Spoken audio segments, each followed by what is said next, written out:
Hai semua, Assalamualaikum. Dah lama Kak Sheila tak buat konten masak kan. Kak Sheila sibuk sikit. So hari ni cuti Kak Sheila nak buat, Kak Sheila nak share satu menu sihat, iaitu singgang ikan ataupun pindang ikan. Jom kita masuk dapur tengok nak buat resipi ni. Senang saja. Semua campur-campur, lepas tu masak.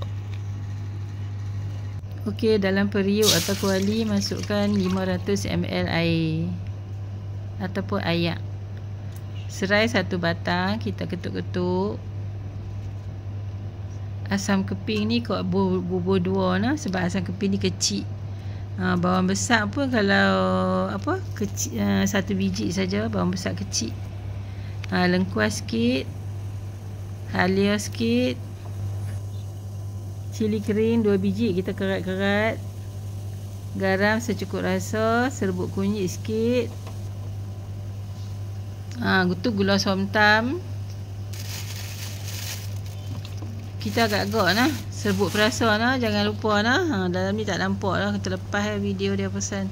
Lada hitam, biji ketumbar sikit, dan lagi satu yang Kak Sheila tak nampak dalam ni ialah bawang putih. Bawang putih tu boleh bubur 1 ulas ataupun 2 ulas, kita ketuk-ketuk je, kita masukkan sekali.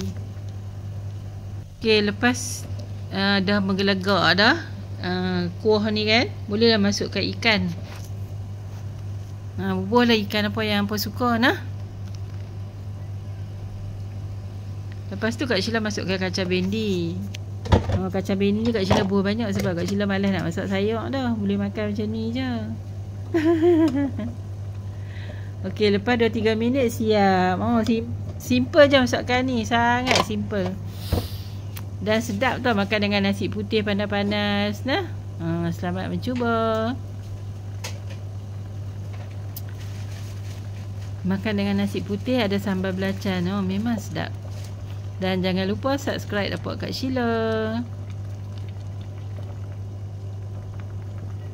Okey, ikan dah masak dah nah. So kita boleh tutup api. Dan ini saja perkongsian kali ini dari dapur Kak Sheila. Hingga kita jumpa lagi di next recipe. Semoga hampa semua sihat-sihat selalu, dan Kak Sheila ucapkan selamat hari pekerja untuk semua. Sekian, Assalamualaikum.